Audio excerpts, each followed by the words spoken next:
Hey guys, how y'all doing today? I'm Stephanie Wade. I'm just so happy, y'all, to be alive at 71. I'm sharing my Shingles story. I don't know if it'll help anybody, but maybe it'll just help somebody knowing that you're not alone and that you're black enough if you're black. And if you're not black, you're human enough. Because this is a human story. When my doctor tried to convince me to take the shingles vaccine, I thought, I've had chicken pox as a kid, and or at least I took the chicken pox vaccine, that surely I would not need it. I wasn't around little kids that's unvaccinated to give me chicken pox again. So I would not have a high odds of getting it. So I didn't. Against medical advice, I didn't take the shingles vaccine. Because I'd heard stories when I was researching that you could still get it anyway. And I'm thinking, why would I take the vaccine and break out? Even if it would be less, when my chances was not very high to get it in the first place. Well, y'all, I traveled to the motherland, and I don't know what happened, y'all. I really wasn't around little children that much. I only met a couple of them and shook their little hands at the food forest. They didn't have any outbreak on them, y'all. They was healthy looking little kids. So I know that it was only my own body, the autoimmune response, that somehow let that episode happen. And so I broke out in a little rash, and I thought something bit me in the house, y'all. I wouldn't even sleep in the bedroom one night. I slept on the living room sofa because I thought something in this house must have bit me, y'all. I got divine empathy that night with people who thinks that something is happening in a certain room, and so you avoid that room. But y'all, that next morning, I went to the doctor because I was blessed and I had common sense that I brought my money with me to the Gambia, even if it was in the form of an ATM card that I could go and get money. I called and got the driver to come pick me up. He took me to the clinic and waited for me. That's one of the pluses of knowing a safe driver in the Gambia. They actually wait for you. And the doctor even had to get his car from the shop. So I waited a little while with everybody else, and I didn't complain. He came, he saw me, he diagnosed it right away, and he ordered what for me? A cyclovir and the tablets. So I started taking the medication right away, y'all. I got it filled right there with U.S. medications. And that's the plus. When you're dealing with shingles, you need to take the medication within the first 72 hours, I do believe.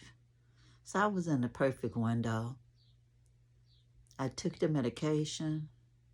Luckily, I was getting ready to go back to the USA in a couple of days. And when I got back, Soon as I got to where I got internet again on my phone, I went into my chart, which is an app on my phone, and told my doctor what happened, and she prescribed me more medication. In fact, it's this medication, Vancyclovir, and it was a strong dose. You take it twice a day. And I looked at everything online, y'all. I had to end up going to urgent care like the following weekend or so because I had formed a little ball on my hand, and it was tender to touch. I could still bend it, but it was tender to touch. And so again, I wanted to go right away and get it diagnosed. And the doctor there said maybe it was infected. She didn't know. So she ordered me some different ointment for my finger and said to use that, as well as another order for more acyclovir because the other one had run out. So that two together should get it. The insurance took almost a week to approve the acyclovir ointment. But nevertheless, I'm still on all my medications and ointment. This acyclovir one, you use it a couple of times a day, topically. In fact, this one is 5 times a day for 7 days. And this one, this mupirocin, that one says topically to affected area 3 times a day for 7 days. So whatever. I kept reading articles. Some of the articles said you use lidocaine for the residual pain topically. And I was taking Tylenol and also used over-the-counter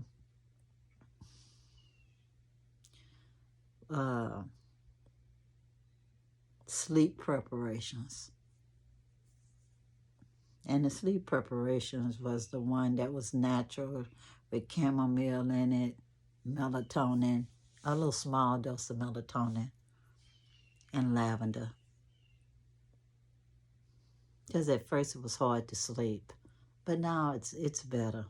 So I don't really need to use that anymore, but I use ice,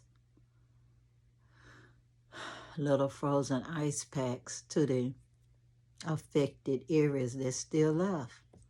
Because even though some of them heal up, you end up with little rising areas that's tended to touch. And so you need to put ice to the area. Even after you put lidocaine, it's still sore. And so the ice helps it to feel better. So I have ice over here in my back, as well as a little ice pack on my front that's touching this area here and that area down there. So it's 3 different areas that I have the ice on right now. And to be realistic, I technically have one in the middle of my back. It only affects one side of your body. Thank the Most High for that. And I've been avoiding people that's negative because some people borrow trouble for you and tell you horror stories of what happened to other people that they didn't even know. So they borrowing trouble. Or people that they took care of that's not alive anymore. That suffered horribly from it. That all, had it like secondary to some other kind of terminal illness. But it doesn't make you feel good to surround yourself by toxic people when you're trying to heal. I don't need to borrow trouble of anybody that had any kind of illnesses that spread to their brain cells or had horrible times. Y'all, I'm trying to send myself positive vibrations. I've been doing everything, including praying the rosary with YouTube videos. Got people in prayer groups praying for me. I'm telling you, some people say they've had it for years. I pray to the Most High that it is not so with me, that soon it'll be healed and never to return. And will I get the vaccine? I don't know, y'all. But I know that I'm sharing my story with y'all to take away some of the stigma of it. It may help somebody out there to make a decision that's not had the vaccine. And it may help somebody out there to be able to share their story and know that, yes, other Black people get shingles. That it is not something that we don't get. Yeah, we do. We're human. People are the same everywhere.